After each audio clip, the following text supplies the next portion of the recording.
What's going on, everybody? Me and TG. Say what's up, man. What's goody? Yeah! It's me and TG. You know what I'm saying? The Naruto and One Piece YouTuber. We're here for a Naruto One Piece crossover. You guys love the Naruto One Piece. Well, you love to hate all my Naruto One Piece crossovers, but we're talking about Luffy versus every Akatsuki member, specifically every Akatsuki duo. And there's only really two rules to follow for this video.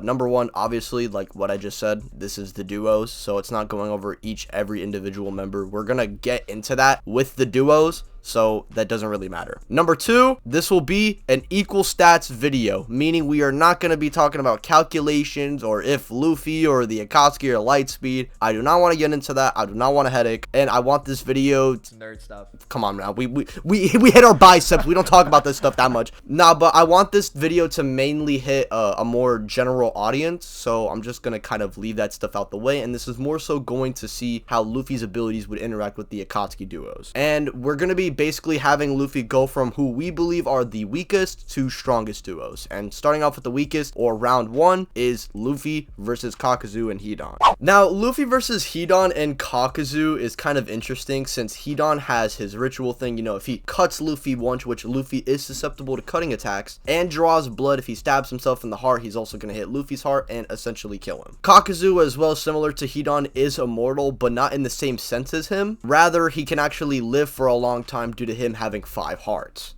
Or think of it as like those like green mushrooms from Mario. He pretty much has 5 of those. And with these 5 hearts, he has the ability to use each and every chakra nature, so he can basically, you know, become the avatar. And he likes to use this in conjunction with his physical prowess and his crazy ranged attacks. So TG, I want to ask you, how do you think Luffy would interact with the likes of Hidan's ritual or Kakuzu's diamond morph or his versatility? Yeah, so the biggest thing when we were talking about this matchup, and that seems likely for Luffy, is that he's going to use his armament haki to counter Hidan's scythe and draw blood. That's probably the biggest thing because Hidan's scythe is nothing special. It's just like a basic weapon. It isn't like the haki coated blades that like Luffy are more like is more susceptible to. And Luffy's obviously not just going to run at it with his bare hands, or like maybe, you know, you could argue like the character of Luffy and how he might approach this fight, because sometimes he may do that, but more often than not, he would just shield himself from these attacks. So it's more so unlikely that Hidan could get this win con off. You just have to be like a little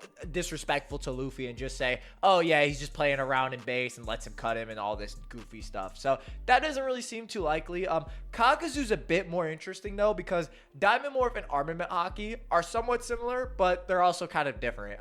They both provide like these astronomical defenses. Diamond Morph's upper limits are kind of unknown. All we know is that it's susceptible to lightning release. You could maybe imply that it actually did tank a Bijou Bomb based on the crater against the Two Tails. But the drawback with this is that he's not mobile. He's not able to move while his whole body's covered. So that's why he like uses his fist and just hardens one part of his body at a time. Whereas Luffy doesn't really have these restrictions with armament haki. So Diamond Morphs almost just could be considered a worse version of it with potentially higher ends, if that's a good way of putting it. Yeah, and I'm not gonna lie, Hidan himself isn't really a strong-willed individual, so I'm not gonna lie, Luffy might just flex his Conqueror's haki, and that might be enough to actually put Hidan down. Now, I don't think this would be able to put Kakuzu down, but this would just let Luffy have an easier time against the duo, as now it's no longer a 2-on-1, but rather a 1-on-1. And he can use his better Diamond Morph to overpower Kakuzu. And remember, Kakuzu's Diamond Morph attacks are mainly just kind of strong punches and blunt force attacks, which don't actually work on Luffy. And this isn't even taking into account his Future Sight or his Advanced Haki, which would just straight up negate Kakuzu's durability. And so probably with just a few hits with Advanced Armament, he's probably destroying each and every heart individually and taking the W. No transformation is probably needed, and I'm honestly giving this a medium difficulty to Luffy. Something that might be interesting for like the Kakuzu side is that, and we don't see this in the original like show because this is the heart that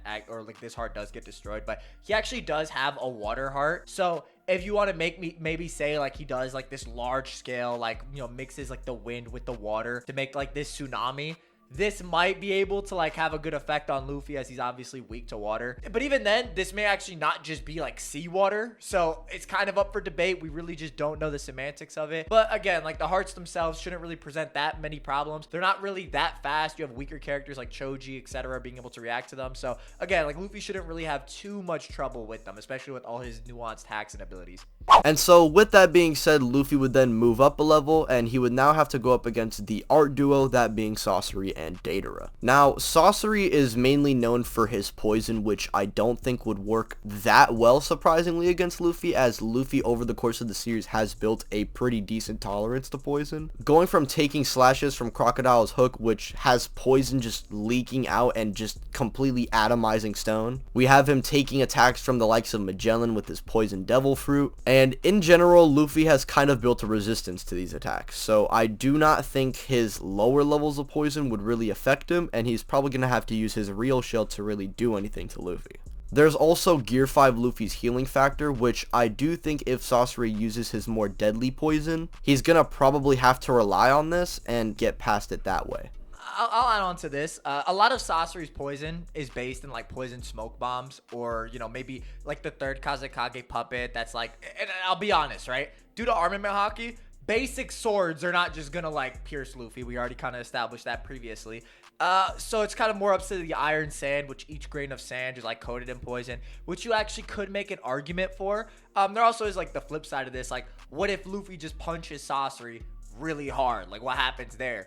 You could also look at like Sasori actually may have somewhat of a counter to blunt force attacks, since like Sakura, someone like comparable to Tsunade in strength, like punches him and he like disassembles to like kind of counteract the force of that. So there is a bit of nuance to like Sasori in this discussion. But the bottom line is that the poison's kind of not really seeming like it's going to be like a deal breaker in this situation. It's just like, even if like the iron sand did pierce Luffy, it just seems kind of unlikely that the poison would be the main thing to take him down. We also have Sasori potentially summoning 100 puppets that would be relative in speed to Luffy. And now, granted, he does have precognition, but I do not think this would be enough for him to evade 100 puppets that are relative to him. And even if Luffy were to try and hit Sasori with a really hard punch, or like that same punch he used against Kaido on Onigashima, he could just swap bodies with each puppet, unless you think Luffy's just gonna wipe out Sasori with that big punch, which, I mean, is possible, but then he is now gonna have to get past the likes of Deidara, who would have microscopic bombs that hit your cells.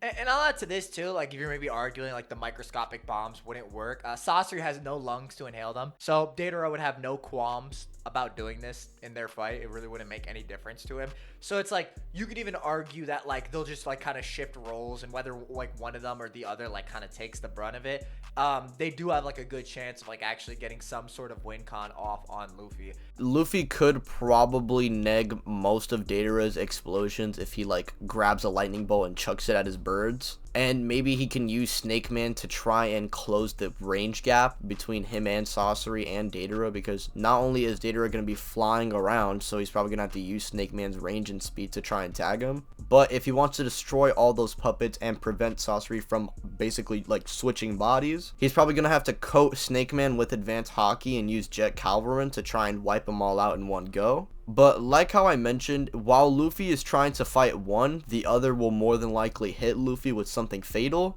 and this will just allow the two to kind of overwhelm Luffy. And unfortunately, Luffy in an equal stats scenario would probably lose to these two, albeit with high difficulty.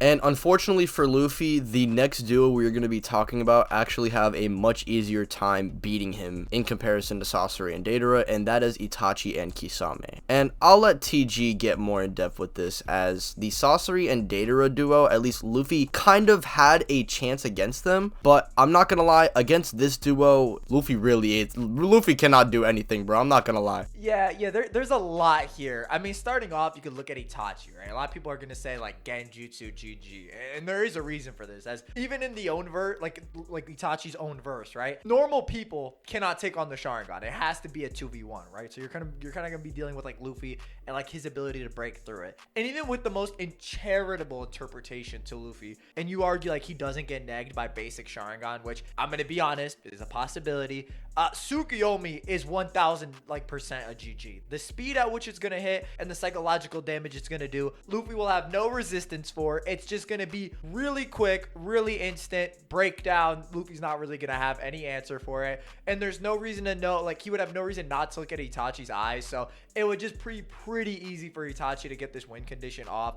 If you want to argue something else, Totsuka Blade and Yadamir are both just as effective. Totsuka Blade's also a GG. So again, right, you just argue like Tsukuyomi runs in, stabs him with the Totsuka Blade, skewers him just like that, and it turns into a pretty bad scenario. Kisame's also not that much better, and you know, I know we mentioned like the water thing earlier, but like Kisame actually has more of a viable win condition with this due to the large amounts of water he can actually create. I mean, this dude literally creates an ocean in a desert. You know what I'm saying? He's creating tsunamis. So Luffy's actually going to be fighting underwater. In an equalized scenario, you could also argue Kisame just saps his strength with Samehada, and regenerate any damage that's done to him and stuff like that. So there really is a lot he can do here, and both combatants actually have a really good time. Like they just kind of counter Luffy, generally speaking. Yeah, I mean, it's just kind of unfortunate because at best Luffy can just block really basic illusions that like part 1 Sasuke is probably doing, and this is Itachi, who is literally the genjutsu guy, and we have him fighting Kisame, who can emit large bodies of water, and as we all know, Luffy does not fight very well underwater. It's honestly a really bad matchup for Luffy, and these two just hard counter him pretty badly.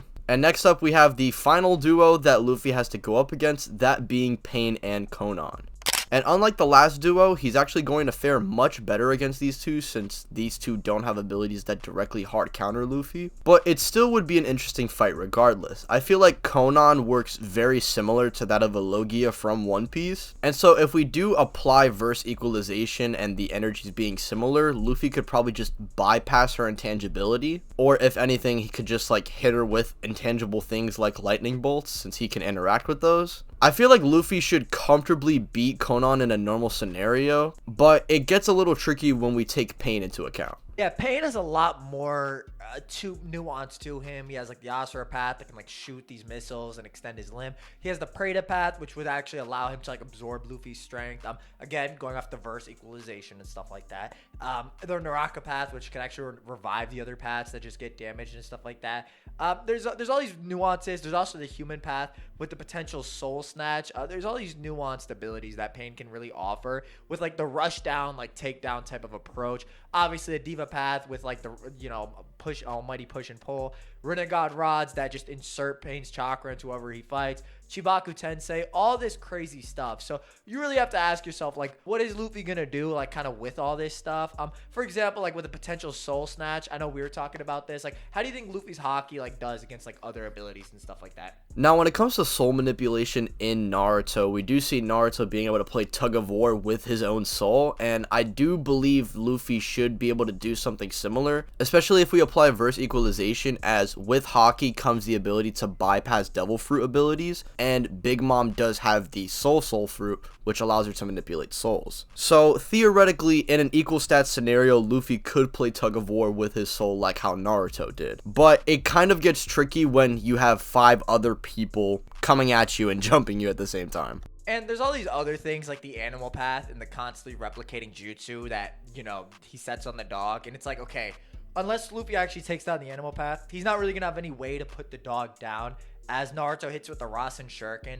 An attack with like speeds like pretty much compared to like an infinite level of like needles being like shot at your chakra network, and the dog's just like regenerating, like popping new heads and stuff like that. So the dog is pretty cracked. Obviously Luffy might not be able to just big body hit it. The chameleon's obviously another big issue that might present problems, as Luffy, you kind of have to argue like Luffy's precog versus the invisible chameleon, in which case, you know, that might be interesting. But at the end of the day, like, I want to consider this. It really doesn't take that much work for like Pain to actually come out with a W. He really just has to like stab or grab Luffy in a similar position like Sage Mode Naruto for him to just start like pouring his own chakra in and like stopping the momentum and stuff like that. And this is even talking about like any of Pain's like stronger abilities, like the village wiping almighty push, like Shibaku Tensei, which Luffy also just may not just have answers for and stuff like that. So there really is all these potential problems that Pain has. So he's just very like a overwhelming like takedown type of fighter with all his niche abilities. I think something interesting as well to note that we didn't really talk about, and that's just kind of coming to my head right now, is the really bad stamina matchup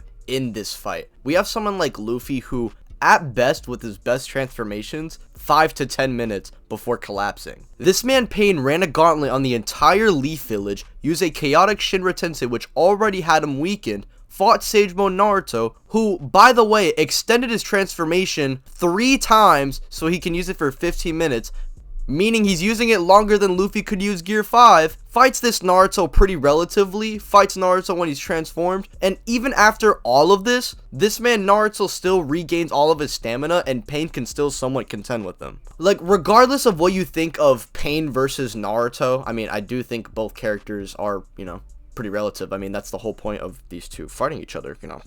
I don't know if that's controversial, but I do think this does speak volumes on how much stamina Pain actually has. And I'm not gonna lie, when in doubt, gravitational pull and seals Luffy. Like, what does Luffy do to that? He can't, like, he doesn't do anything. GG, boom, that's it, that's the fight. And the last member we have is Obito, who can't get touched and would just BFR Luffy, who has like no counter to BFR. If you want to argue, oh, well, Luffy can resist basic illusions, Obito's basic Sharingan isn't like basic illusions. He can manipulate something like the Nine Tails, which only Madara was able to do. In Naruto, actually, like a lot of characters, when you have a mastery of your MS, you can just use the abilities even with your base Sharingan. So this is why like Obito can use Kamui with his base Sharingan.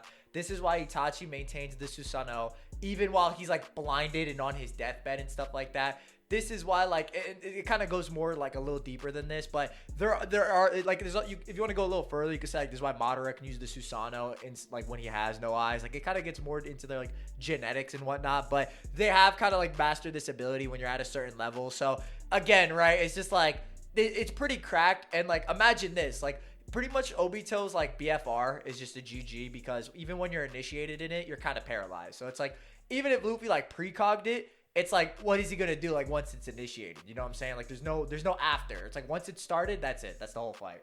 And in conclusion, Luffy is fucking cooked in an equal stats scenario. I'm not gonna lie, he actually loses pretty badly. Like, he only gets past Kakuzu and Hidan. That's and Konan. That's literally like bottom 3 Akatsuki members, right?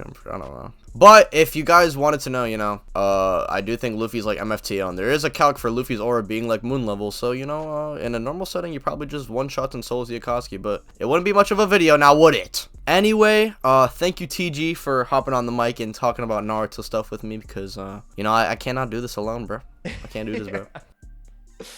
Absolutely, bro. Thank you for having me. And with that being said, guys, go and check out TG's channel, link in the description, and go and check out the playlist that will be on the screen right here. Go check that out. Go give me some money.